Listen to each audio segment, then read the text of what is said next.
En noviembre pasado se celebraron 88 años del Archivo Nacional y en la ocasión se efectuó el lanzamiento de la serie Diálogos con Historia, que es una producción audiovisual de 9 capítulos con entrevistas a historiadores que utilizan documentos resguardados por el Archivo Nacional para sus investigaciones.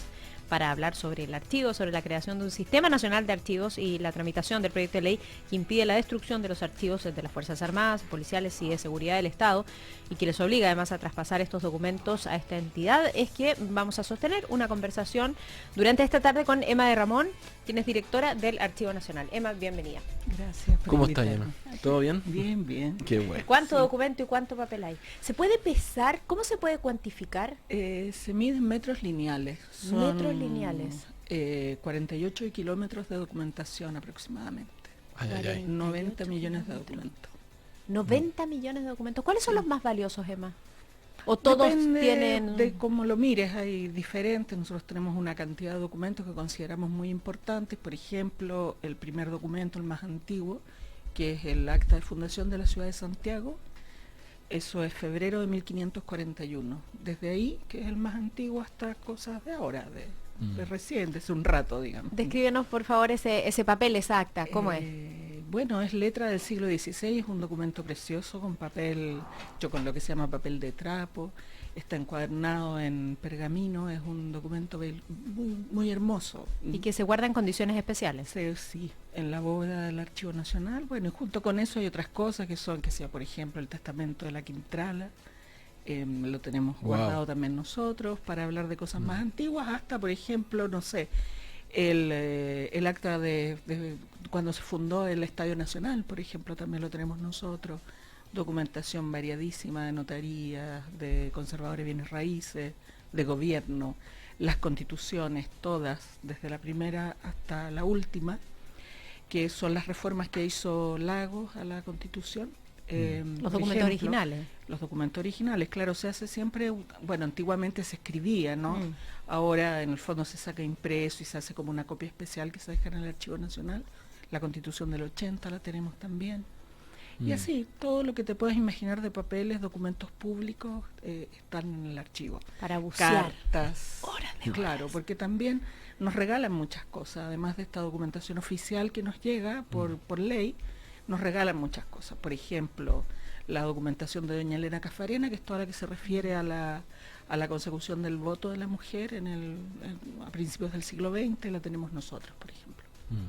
Ahora dentro, bueno, obviamente es una memoria activa chilena increíble, pero también da cuenta como de los procesos, ¿no? Porque textos escritos a mano en un pergamino a impresiones láser, digamos, ¿no? Claro. Pero dentro de eso, ¿qué es lo que hemos perdido? Yo el otro día pensaba en unas cartas que vi en el Archivo Nacional de O'Higgins, por ejemplo, y uno dice ahora, ¿quién manda cartas? ¿El Archivo Nacional guardará mails? ¿O cómo será el archivo del futuro? Digamos, ¿no? Claro, exactamente. Bueno, te voy a decir que es mucho más fácil guardar papeles que guardar documentos supuesto. electrónicos, porque naturalmente que todas las tecnologías van pasando con el tiempo, de moda, quedan en desuso, ya no se fabrican más, y entonces hay que generar unas páginas especiales donde además están guardados los programas que abren esos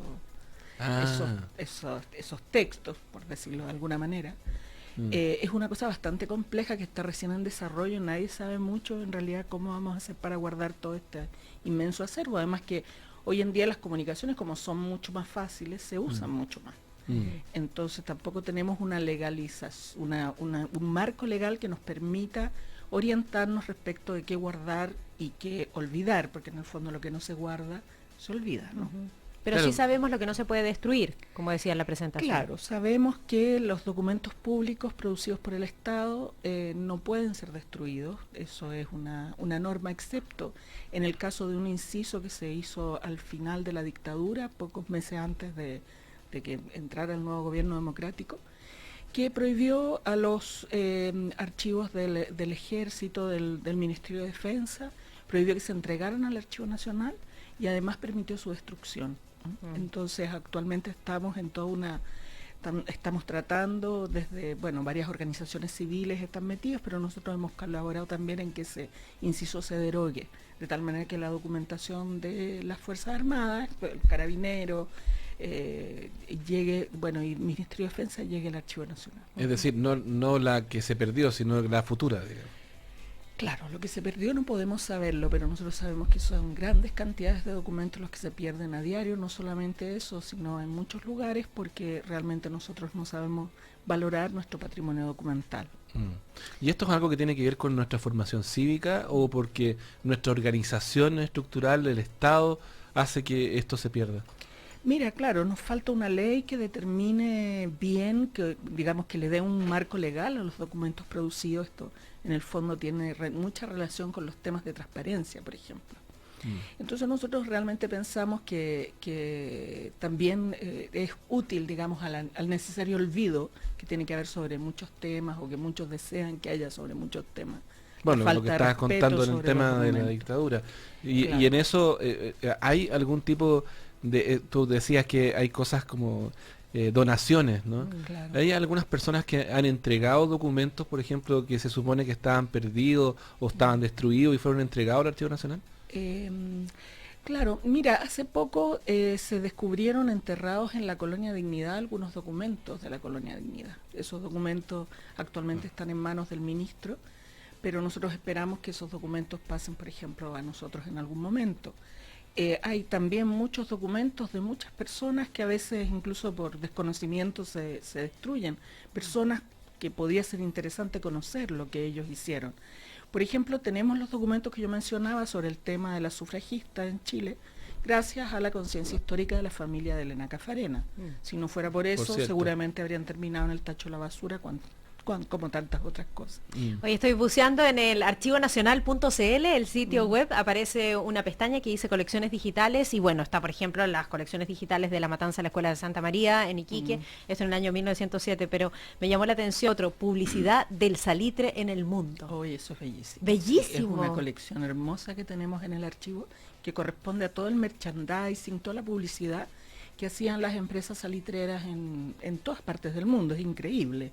Para vender salitre chileno. De gran valor. Donde se te puede ocurrir la China, Japón, etcétera. Eso además lo tenemos publicado también en papel, pero se puede ahí uno navegar en las imágenes que son lindísimas. Claro, Emma, lo mencionaba para que viéramos la cantidad de documentos que hay en todas sus variedades, ¿no? De todo tipo de documentos, que resultan muy valiosos. Te decía también al comienzo de la entrevista, ¿cuántos años que no voy al Archivo Nacional después de haberlo utilizado mucho? Porque cuando estudiábamos periodismo, en esa época, por aquellos años, no teníamos este aparato, Claro. ni estos buscadores, entonces teníamos que ir a buscar toda la información que necesitábamos para nuestras investigaciones en estos grandes diarios que había que fotocopiar o pasar hoja por hoja. ¿Existe todavía el archivo de los diarios? ¿Se guardan todas las ediciones de los diarios? Es que bueno, eso es el depósito legal, se llama así. Todos los medios tienen la obligación de dejar su documentación en, la DIVAMA, la Biblioteca Nacional concretamente. Ellos tienen ese depósito. ¿Pero ese depósito lo administran ellos o ustedes? Claro, no, en la Biblioteca Nacional. ¿En la Biblioteca Nacional? Sí, en la Biblioteca Nacional está. Y también la Biblioteca Nacional ha desarrollado unos sistemas para que se puedan ver, por ejemplo, todo lo que son los diarios digitales. O sea, también la cooperativa, digamos, la página de ustedes está siendo así como escaneada día a día para que eso pueda quedar en el recuerdo, porque si no, todo este tipo de cosas se van perdiendo, sobre todo lo digital. Claro, yo ahí pensaba en la perspectiva que tienen que tener desde el Archivo Nacional para entender que a lo mejor algo que parece hoy día, no sé, cotidiano como Facebook pueda tener algún tipo de importancia histórica en el futuro, ¿no?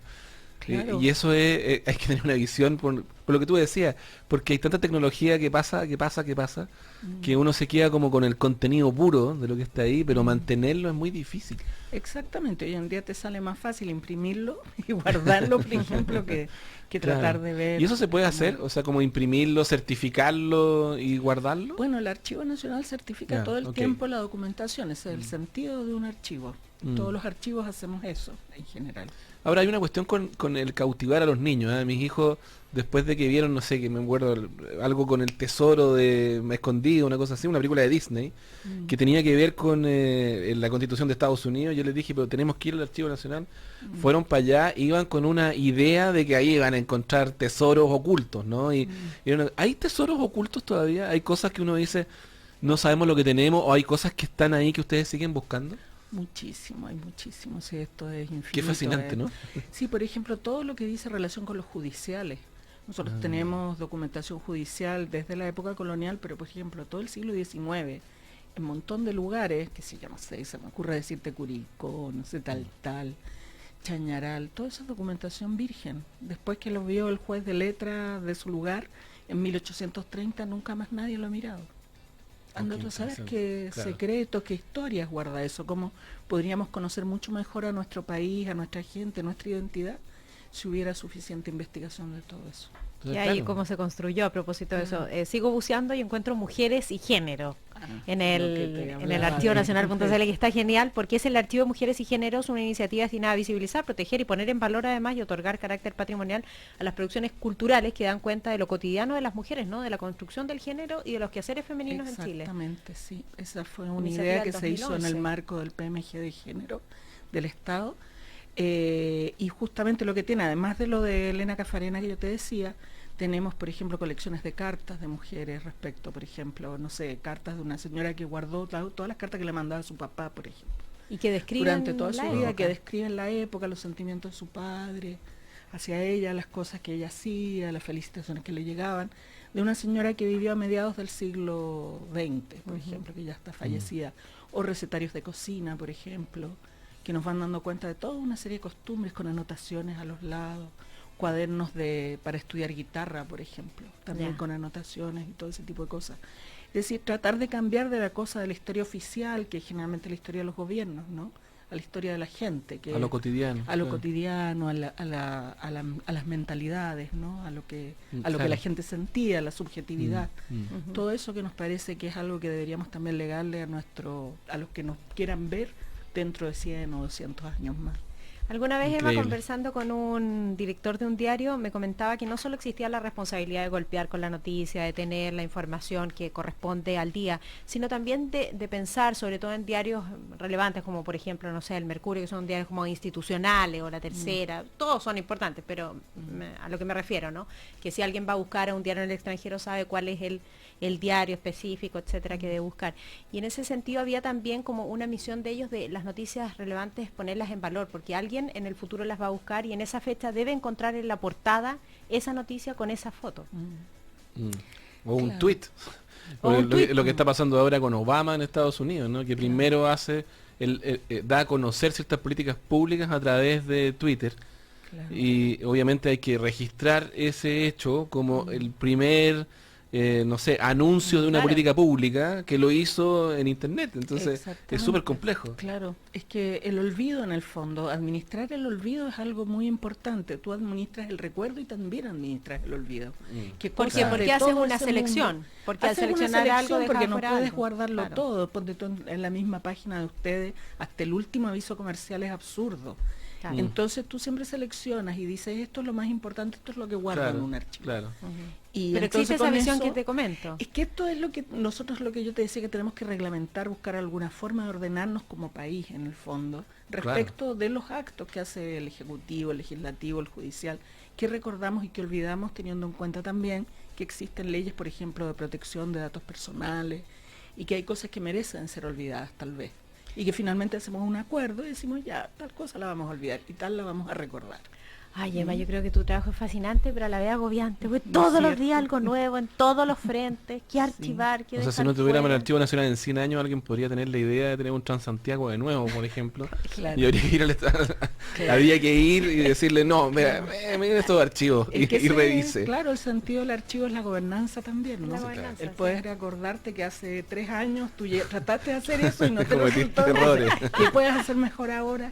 No, está muy bien y felicitaciones por el tema de la Fuerzas Armadas y estos secretos también, porque son avances muy importantes para nuestra transparencia y nuestro Archivo Nacional. Emma de Ramón, directora del Archivo Nacional, ha sido un gusto conversar contigo. Muchas gracias por acompañarnos. Gracias a usted. Muchas gracias. Nos vamos entonces a una pausa comercial y ya volvemos. En Cooperativa, Palabras con Historia, junto a Héctor Vélez Mesa, presenta Advance.